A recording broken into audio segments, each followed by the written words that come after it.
শীতের সন্ধ্যায় গরম গরম মোমো খেতে কার না ভালো লাগে বলুন। আর এই মোমো খেতে তো ছোট বড় সবাই ভীষণ পছন্দ করে। নমস্কার বন্ধুরা, সর্বাণী রান্নাঘরে আবারও নতুন একটা রেসিপিতে আপনাদের সবাইকে স্বাগত। বন্ধুরা, আজকে আমি নিয়ে চলে এসেছি গ্রিন চিকেন ভেজ মোমো, আর সাথে নিয়ে এসেছি টক ঝাল মিষ্টি টমেটোর চাটনি। অনেক সময় বাচ্চারা সবজি খেতে পছন্দ করে না, আপনারা যদি সবজি দিয়ে এইভাবে চিকেন ভেজ মোমো বানিয়ে দেন তো ওরা অনায়াসেই খেয়ে ফেলবে। আশা করি বন্ধুরা আজকের রেসিপি আপনাদের ভীষণই ভালো লাগবে। ভালো লাগলে অবশ্যই একটা লাইক দেবেন, সেই সঙ্গে যদি নতুন বন্ধুরা এসে থাকেন অবশ্যই আমার চ্যানেলটিকে সাবস্ক্রাইব করে আমার পাশে থাকবেন। তাহলে চলুন আর দেরি না করে রেসিপিতে যাওয়া যাক। গ্রিন চিকেন মোমো বানানোর জন্য যেটা প্রথমেই লাগবে সেটা হলো পালং শাক। আর এখানে আমি নিয়েছি একদম টাটকা পালং শাক। শাকগুলো একটু বড় বড় রয়েছে, তাতে কোনো অসুবিধা নেই।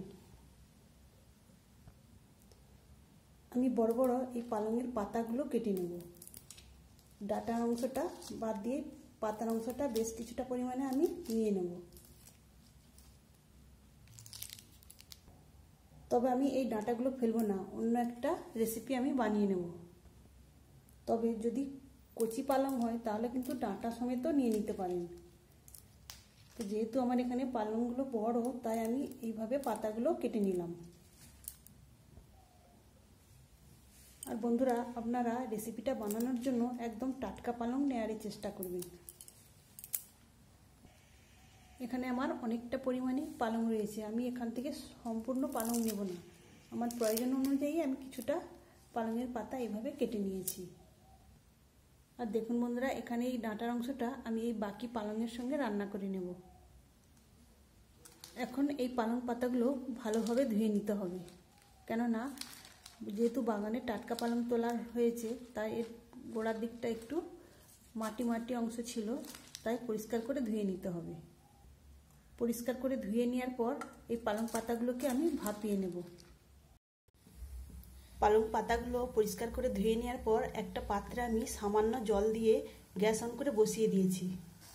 এখন আমি এর মধ্যে দিয়ে দিলাম সামান্য খাবার সোঁটা। এই খাবার সোঁটা দিয়ে এই পালং পাতাগুলো ভাপিয়ে নিলে এর কালারটা ঠিক থাকবে। এই পালং পাতাগুলো মিনিট 2 ফুটিয়ে নিলেই হয়ে যাবে। মিনিট 2 ফুটিয়ে নিয়েছি। এখন এই পালং পাতাগুলো নামিয়ে জল থেকে ছেঁকে নেব।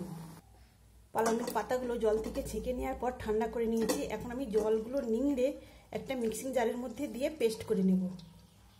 জলটা নিংড়ে নিয়েছি, এখন একটা মিহি পেস্ট বানিয়ে নেব। এখানে দেখুন বন্ধুরা, পালং পাতা একদম মিহি একটা পেস্ট বানিয়ে নিয়েছি। এটাকে এখন একটা বড় মিক্সিং বলে ঢেলে নেব।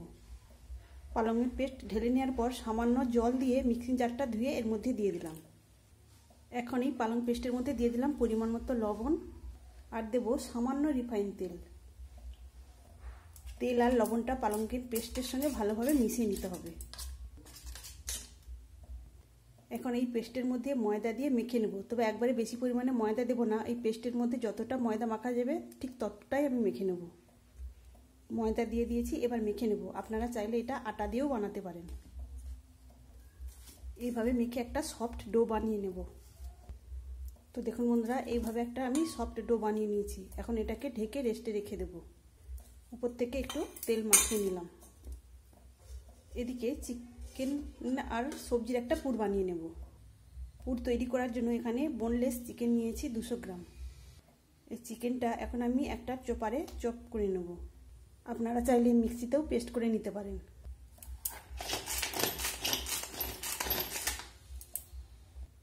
তো দেখুন বন্ধুরা, আমি চপারে কিমাটাকে সুন্দর করে চপ করে নিয়েছি। এটাকে এখন একটা বড় মিক্সিং বলে নিয়ে নেব। এবার এর মধ্যে কিছু সবজি অ্যাড করব। সবজির মধ্যে নিয়েছি 2টো বড় সাইজের পেঁয়াজ, বাঁধাকপি, গাজর আর ক্যাপসিকাম। আমি সব কিছু একদম মিহি করে কুচিয়ে নিয়েছি। এখন এই সব কিছু আমি এই চিকেন কিমার মধ্যে দিয়ে দিলাম। এখানে আমি 4টে বড় বড় সাইজের কাঁচা লঙ্কা একদম মিহি করে কুচিয়ে নিয়েছি। আমি এখানে আদা রসুন ছোটো গ্রেটারে গ্রেট করে নিয়েছিলাম, এটা এখন দেব না। এখন দিয়ে দিলাম পরিমাণ মতো লবণ। এখন দেবো 1 চামচ সয়া সস। এবার দেবো 1 চামচ লেবুর রস। আপনারা চাইলে 1 চামচ ভিনিগারও দিতে পারেন। এখন সব কিছু আমি হাত দিয়ে ভালো করে মিশিয়ে নেব। বন্ধুরা, আমি এর মধ্যে 1/2 চামচ গোলমরিচের গুঁড়ো দিয়েছিলাম, সেটা স্কিপ হয়ে গেছে। আমি সব কিছু সুন্দরভাবে মেখে নিয়েছি। এখন এটাকে আমি ঢেকে রেখে দেবো 10 মিনিটের জন্য। এদিকে গ্যাস অন করে একটা ফ্রাইং প্যান বসিয়ে দিয়েছি। এর মধ্যে এখন দিয়ে দেবো 2 টেবিল চামচ রিফাইন তেল। এখন এই তেলের মধ্যে দিয়ে দিলাম হাফ চামচ গোটা জিরা। জিরাটা হালকা করে ভেজে নেব। 30 সেকেন্ডের মতো জিরাটা ভেজে নিয়েছি। এখন গ্রেট করে রাখা আদা আর রসুনটা দিয়ে ভেজে নেব। খুব বেশি ভাজবো না, 30 সেকেন্ডের মতো একটু নেড়ে চেড়ে ভেজে নেব। আদা আর রসুনটা 30 সেকেন্ডের মতো ভেজে নিয়েছি। এখন এটাকে নামিয়ে গরম গরম সেই চিকেনের পুরের মধ্যে ঢেলে দিলাম। এখন এর মধ্যে কিছু ধনেপাতা কুচি অ্যাড করলাম। এখন একটা চামচের সাহায্যে সব কিছু আবার ভালো করে মিশিয়ে নেব। আমি এখানে সব কিছু খুব সুন্দরভাবে মিশিয়ে নিয়েছি। এটাকে এখন এক পাশে সরিয়ে রাখবো। এদিকে ময়দার ডোটা অন্য একটা পাত্রে নিয়ে নিয়েছি। এখন এই ডোটাকে আরেকবার ভালো করে মেখে নেব। আরও একবার এই ডোটা সুন্দর করে মেখে নিয়েছি। এখন আমি ছোট ছোট লেচি কেটে নেব। এখানে আমি ছোট ছোট লেচি কেটে নিয়েছি। এখন এই লেচিগুলোকে গোল করে নেব।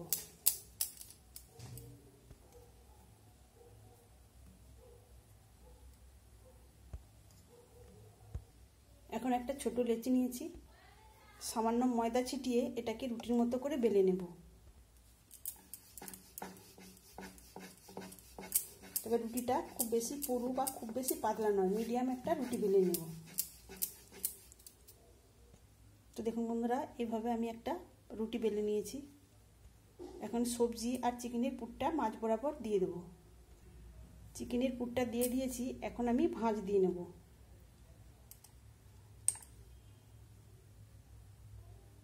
সাইডটা এইভাবে চেপে দিলাম। দিয়ে এবার আমি শাড়ির কুচির মতো করে এইভাবে ভাঁজ দিয়ে নেব। তো বন্ধুরা, মোমোর ভাঁজটা আপনারা আপনাদের মতো করে দিতে পারেন।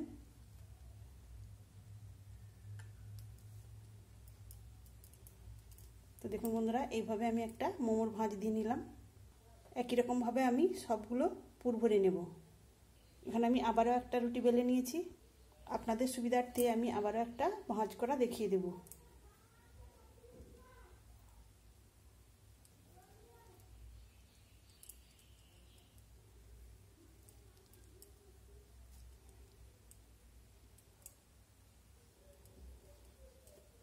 তো দেখুন বন্ধুরা, কত সহজে আবার একটা ভাঁজ দিয়ে নিলাম। এক এক করে আমি সব মোমোগুলোর পুর ভরে নিয়েছি। এখন এই মোমোগুলোকে স্টিম করে নিতে হবে। স্টিম করার জন্য এখানে একটা পাত্রে আমি জল বসিয়ে দিয়েছি গরম করতে। আর এখানে একটা ছিদ্রযুক্ত থালা নিয়েছি। আর এই থালাতে আমি তেল ব্রাশ করে দিয়েছি। এখন একটা একটা মোমো আমি এর মধ্যে দিয়ে দেবো। তবে এই মোমোগুলো স্টিম করার জন্য একটু ফাঁকা ফাঁকি দিতে হবে, কেননা স্টিম হওয়ার সময় এই মোমোগুলো ফুলে অনেকটাই বড় হয়ে যাবে। মোমোগুলো আমি ছিদ্রযুক্ত পাত্রে এইভাবে দিয়ে দিয়েছি। এদিকে জলটাও ফুটতে শুরু করেছে। এখন আমি এই পাত্রটা ফুটন্ত জলের উপরে এইভাবে বসিয়ে দিলাম। এবার ঢেকে দিয়ে 8 থেকে 10 মিনিট আমি স্টিম করে নেব। সেই ফাঁকে মোমোর সাথে খাওয়ার জন্য একটা টক ঝাল মিষ্টি চাটনি বানিয়ে নেব। গ্যাস অন করে একটা ফ্রাইং প্যান বসিয়ে দিয়েছি। এবার দিয়ে দিলাম সামান্য রিফাইন তেল। চাটনি করার জন্য এখানে দুটো ছোট সাইজের টমেটো আমি 2 ফালি করে কেটে নিয়েছি। দুটো নিয়েছি কাঁচা লঙ্কা, 4 কোয়া রসুন আর নিয়েছি একটা পেঁয়াজের অর্ধেক অংশ।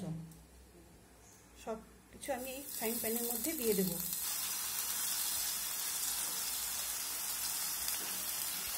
গ্যাসের ফ্লেমটাকে লোতে রেখে আমি 2 মিনিট ঢেকে রাখবো। 2 মিনিট পরে ঢাকাটা খুলে নিয়েছি। এখন এই টমেটোগুলো আমি উল্টে দেবো।